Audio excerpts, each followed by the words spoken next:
વીજ પુલની સમસ્યા મુદ્દે મોરબીમાંથી ફરી એકવાર ચોંકાવનારા દ્રશ્યો સામે આવ્યા છે, જેમાં ખેડૂતોને ફરી એકવાર ડિટેન કરવામાં આવ્યા છે અને ફરી એકવાર તેમની સાથે અત્યાચાર ગુજારવામાં આવ્યો છે।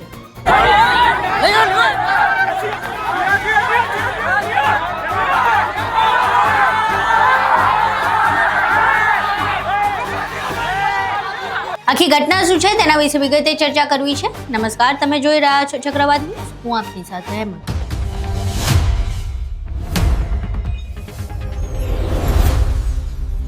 મોરબીના જેતપર ગામના તમે પહેલા દ્રશ્યો જોયા હશે, એમાં પણ પોલીસ દ્વારા જબરદસ્તી જે ખેડૂતો છે તેમની અટકાયત કરવામાં આવી હતી। ફરી એકવાર એવા દ્રશ્યો સામે આવ્યા છે। ખેડૂતની પોતાની જમીનમાં, તેની માલિકીની જમીનમાં તેની મંજૂરી વગર, યોગ્ય વળતર વગર જે વીજ પોલ નાખવામાં આવી રહ્યા છે તેનો ખેડૂત વિરોધ કરી રહ્યો છે અને ખેડૂત વિરોધ કરે છે એટલે પોલીસ જબરદસ્તી તેમને તેમના ખેતરમાંથી કાઢીને અટકાયત કરે અને બાદમાં ત્યાં જબરદસ્તી વીજ પોલ નાખવામાં આવી રહ્યા છે।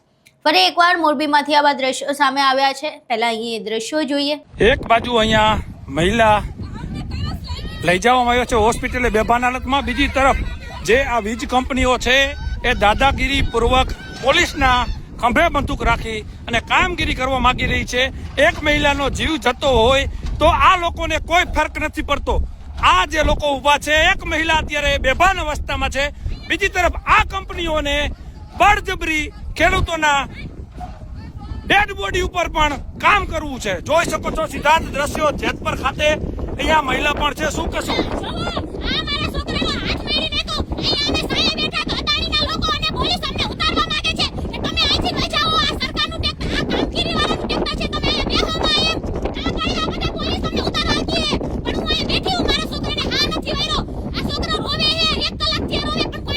આ કામ સતત ચાલી રહ્યું છે।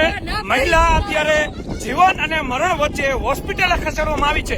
આ કંપનીના માણસો જો ખેડૂતની થોડી હમદર્દી થોડીક પણ બચી હોય તો મહિલા અત્યારે જો પણ ગુજરી પણ જાય ને તો આ લોકોનું કામ ચાલુ રહેવાનું છે। કોઈને કશો ફરક પડવા નથી, કેમ કે તેના બચાવમાં પોલીસ, બહાદુર પોલીસ મોટી સંખ્યામાં મહિલાઓને પકડી અત્યારે મારી અને લઈ જાય છે।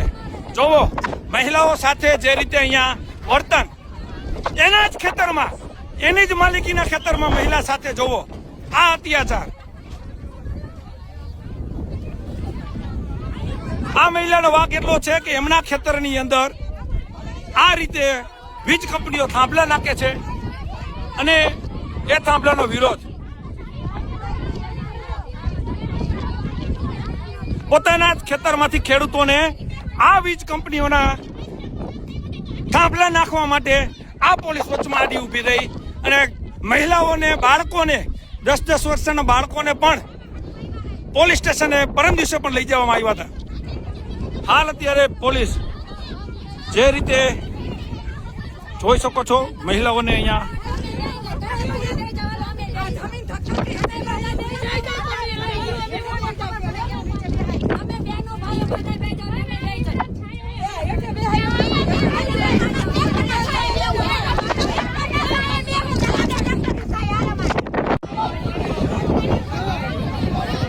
મહિલાઓને તેમના જ ખેતરમાંથી અત્યારે પોલીસ બહાદુરી પૂર્વક તેમની અટકાયત કરી રહી છે। વૃદ્ધ મહિલાની પોલીસ બળજબરી પૂર્વક જોઈ શકો છો તેમના જ ખેતરમાંથી બહાદુરી બતાવી અને અટકાયત કરવામાં આવી રહી છે। એક બાદ એક તમામ મહિલાઓ પોતાના જ ખેતરમાંથી બહાર કાઢવામાં આવી રહી છે।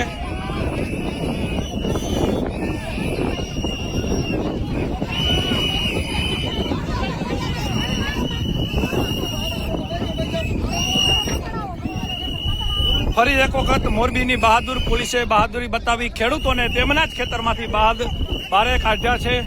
જોઈ શકો છો કઈ રીતે વૃદ્ધ મહિલાઓ હોય તેમને પણ અત્યારે અહીંથી કાઢી નાખવામાં આવ્યા છે બહારે।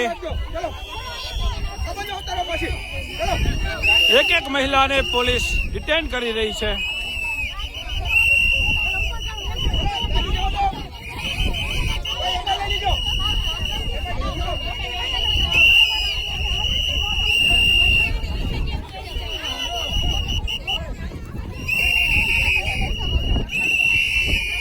તમામ મહિલાઓની અત્યારે અહીંયા પોલીસ દ્વારા પોતાના જ ખેતરમાંથી અટકાયત જે છે એ કરવામાં આવી રહી છે.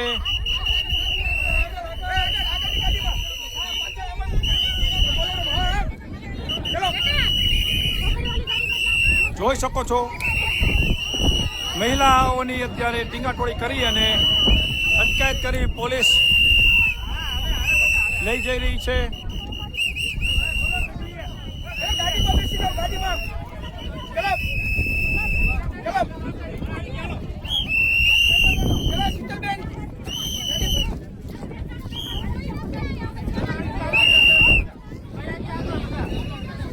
એક બાજુ અહીંયા મહિલા લઈ જવામાં આવ્યો છે હોસ્પિટલે બેભાન હાલતમાં, બીજી તરફ જે આ વીજ કંપનીઓ છે એ દાદાગીરી પૂર્વક પોલીસના ખંભે બંદૂક રાખી અને કામગીરી કરવા માંગી રહી છે. એક મહિલાનો જીવ જતો હોય તો આ લોકોને કોઈ ફરક નથી પડતો. આ જે લોકો ઊભા છે, એક મહિલા અત્યારે બેભાન અવસ્થામાં છે, બીજી તરફ આ કંપનીઓને બળજબરી ખેડૂતોના ડેડ બોડી ઉપર પણ કામ કરવું છે. જોઈ શકો છો સીધા દ્રશ્યો જેતપર ખાતે અહીંયા મહિલા પણ છે. શું કહેશો?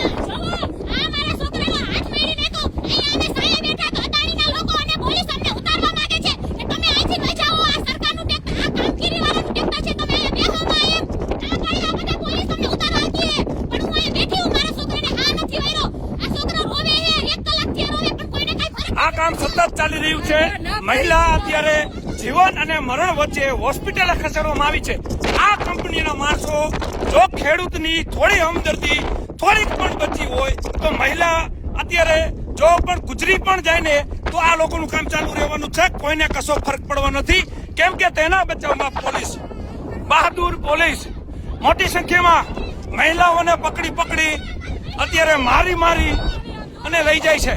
જોવો મહિલાઓ સાથે જે રીતે અહીંયા વર્તન, એના જ ખેતરમાં, એની જ માલિકીના ખેતરમાં મહિલા સાથે જોવો આ અત્યાચાર.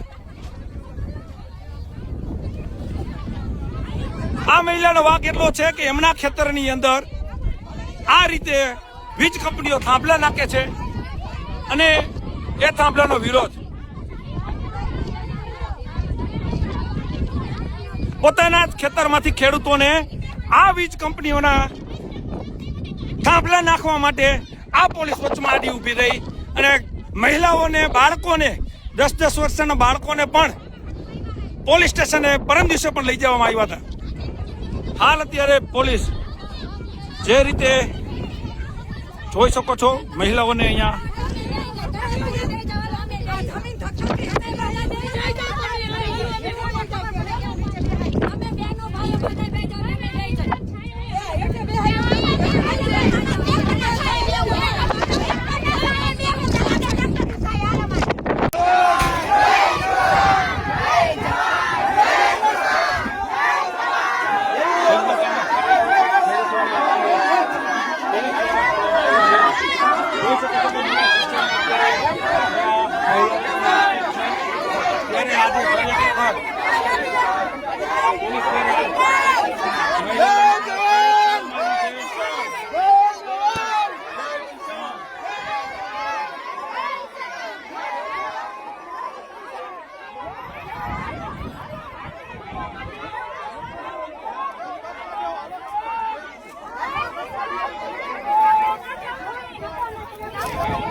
આમ જો આમ ગાલે જો ભાઈ હું કર્યું છે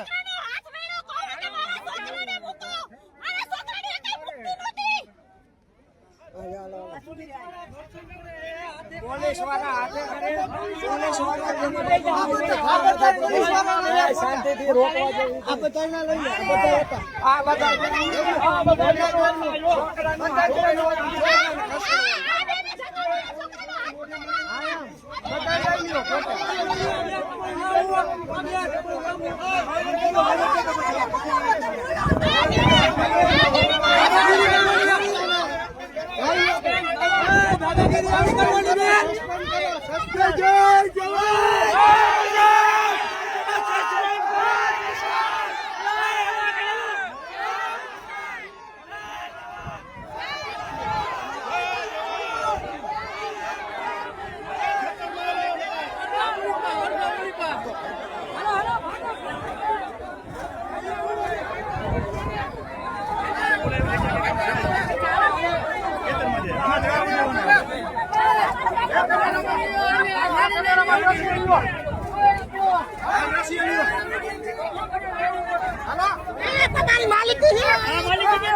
બેન બેભાન થઈ ગયા, બેભાન ખેડૂત બેભાન, મહિલા બેભાન થઈ ગયા.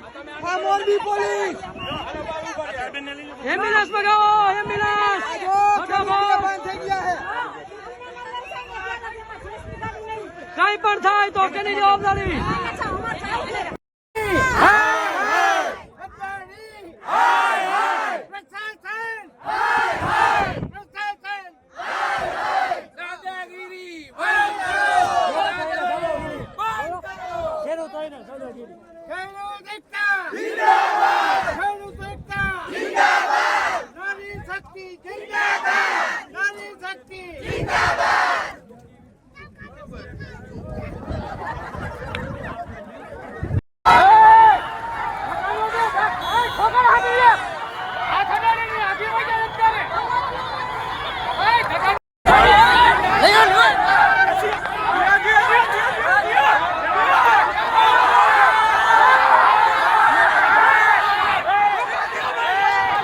અહીં તમે દ્રશ્યો જોયા. હવે આ દ્રશ્યો સામે આવ્યા બાદ ખેડૂત નેતા એવા પાલ આંબલિયાની પ્રતિક્રિયા સામે આવી છે. તેમણે પોતાના સોશિયલ મીડિયા પર આ વિડીયો શેર કર્યો છે. મોરબીમાં જે પ્રકારે ખેડૂતોની અટકાયત કરવામાં આવી છે, વિડીયો શેર કરીને તેમણે પોતાના સોશિયલ મીડિયા પર લખ્યું છે સરકાર, પોલીસ અને કંપનીઓમાં તો હૃદય જેવું કંઈ હોય એમ લાગતું નથી કે દ્રવી ઉઠે, પણ ગુજરાતના નાગરિકો પણ કઠણ કાળજું કરી ગયા છે. ખેડૂતોનું પણ જમીર કેમ નથી જાગતું? ગુજરાતના નાગરિકો, તમે ખેડૂત ભાઈઓએ પકવેલ અનાજ ખાઓ છો. જો ખેડૂતો જ નહીં રહે તો કોમ્પ્યુટરમાં અનાજ ડાઉનલોડ નહીં થાય. ખેડૂત ભાઈઓ, આ લડાઈ આપણી સૌના અસ્તિત્વની છે. આપણે તો મૌન કેમ બેસી રહીશું? હવે પાલ આંબલિયાની પણ આ પ્રતિક્રિયા સામે આવી છે. એવામાં જે મોરબીના જેતપર ગામના ખેડૂતો છે તેમણે ઉપવાસ પર બેઠા છે. આ પહેલા કોટ ગામના ખેડૂતો ઉપવાસ પર બેઠા હતા. હવે જે પ્રકારે ખેડૂતોની અટકાયત કરવામાં આવી છે તેના વિરોધ સ્વરૂપે જેતપર ગામના જે ખેડૂતો છે તેમણે પ્રતિક ઉપવાસ પર બેઠા છે અને આ જે વીજ પોલની સમસ્યા છે તેની સામે લડી રહ્યા છે. અહીં સાંભળીએ કે પ્રતિક ઉપવાસ પર બેઠેલા ખેડૂતો સમગ્ર મામલે શું કહી રહ્યા છે. અત્યારે અમે જ્યારે સવારે બપોર પછી બધા ગયા હતા, બરોબર, કંપનીને અમે એક જ માગણી કરી કે ભાઈ તમે પરિપત્ર પ્રમાણે નહીં, કાયદા પ્રમાણે વળતર આપો. બરોબર, પરિપત્ર કરતા કાયદો જરૂરી છે. કાયદા મુજબ અમને વળતર આપો, સંપૂર્ણ વળતર. આ માગણી હતી. કંપની એક જ વસ્તુ કહે છે, અમે પરિપત્ર પ્રમાણે વળતર આપશું. એટલે અમે પછી બહેનો, ભાઈઓ અને બાળકો બધા હતા, કામ રોકવા માટે પ્રયત્ન કર્યો. પોલીસે અમને ડિટેન કર્યા અને 2 બસને માળિયા પોલીસ સ્ટેશન લઈ જાય છે, રસ્તામાં છે. અને બાકીના તમામ ભાઈઓ, બહેનો અને બાળકો અહીંયા આવી ગયા છે અને પ્રતિક ઉપવાસ ઉપર બેસી ગયા છે. હવે કાલ પણ પ્રતિક ઉપવાસ કરવાના છીએ અને જરૂર પડે તો આગળ અમે કલેક્ટર પાસે જાશું, ત્યાં રજૂઆત કરશું, નકર પછી આગળની રણનીતિ અમે નક્કી કરશું એ પ્રમાણે. અહીં તમે ખેડૂતોને સાંભળ્યા, એ દ્રશ્યો પણ જોયા. હવે પ્રશ્ન થઈ રહ્યો છે કે ક્યાં સુધી આપણે આવા દ્રશ્યો જોતા રહીશું અને ક્યાં સુધી અમે તમને આવા દ્રશ્યો બતાવતા રહીશું. વારંવાર જે ખેડૂતો છે એકની એક માંગ કરી રહ્યા છે, વીજ પોલનો વિરોધ કરી રહ્યા છે, તેમ છતાંય સરકાર સાંભળતી કેમ નથી? તંત્ર આ મુદ્દે સાંભળતી કેમ નથી? એ પ્રશ્ન થઈ રહ્યો છે. ખેડૂતો કહી રહ્યા છે કે કાયદા પ્રમાણે વળતર આપો, અમારે પરિપત્રો પ્રમાણે વળતર નથી જોઈતું, પરંતુ કોઈ સાંભળનારું જ નથી. જાણે એ પ્રકારેનું વર્તન છે. ના તંત્ર સાંભળે છે, ના સરકાર સાંભળે છે. હવે પ્રશ્ન થઈ રહ્યો છે કે આ ખેડૂતો જશે ક્યાં? જો કોઈ સાંભળનારું જ નથી તો ક્યાં સુધી એકલા હાથે વિરોધ કર્યા રાખશે અને ક્યાં સુધી પોલીસ તેની અટકાયત કર્યા રાખશે? આ આખા મામલે હજુ સુધી સરકાર કે કૃષિ મંત્રીની કોઈ પ્રતિક્રિયા કેમ નથી સામે આવતી, એ પણ એક મહત્વનો મુદ્દો છે. પરંતુ હવે એમની પ્રતિક્રિયા ક્યારે સામે આવે છે ને તેમને ક્યારે આ મુદ્દે અસર થાય છે તે જોવું રહ્યું. હાલ ખેડૂતો લડી લેવાના મૂડમાં છે. પછી એ કોંઢ હોય, મોરબી હોય કે દ્વારકા હોય, તેઓ વીજ પોલ સામે જે અન્યાય થઈ રહ્યો છે, તેઓ વીજ પોલને લઈને જે અન્યાય થઈ રહ્યો છે તે સહન કરવાના નથી અને આ મામલે લડી રહેવાના મૂડમાં છે. સમગ્ર મામલે ખેડૂત નેતા પાલ આંબલિયા પણ ખેડૂતોની સાથે છે અને તેઓ આ બાબતે જમીન પર પણ વિરોધ કરી રહ્યા છે અને ટ્રેક્ટર રેલીનું પણ આયોજન કરવાના છે. હવે જોવું રહ્યું કે ટ્રેક્ટર રેલી પહેલાં કોઈ બદલાવ આવે છે કે કેમ, અને ટ્રેક્ટર રેલી બાદ પણ કોઈ બદલાવ આવે છે કે કેમ, સરકારના કાને ખેડૂતોની સમસ્યા પહોંચે છે કે કેમ. તમારું આ સમગ્ર મામલે શું માનવું છે? તમારા મંતવ્યો અમને કોમેન્ટ બોક્સમાં જરૂર જણાવજો. વિડીયો પસંદ આવ્યો હોય તો વિડીયોને લાઇક કરજો, શેર કરજો અને અમારી ચેનલને સબસ્ક્રાઇબ કરવાનું ભૂલશો નહીં. નમસ્કાર.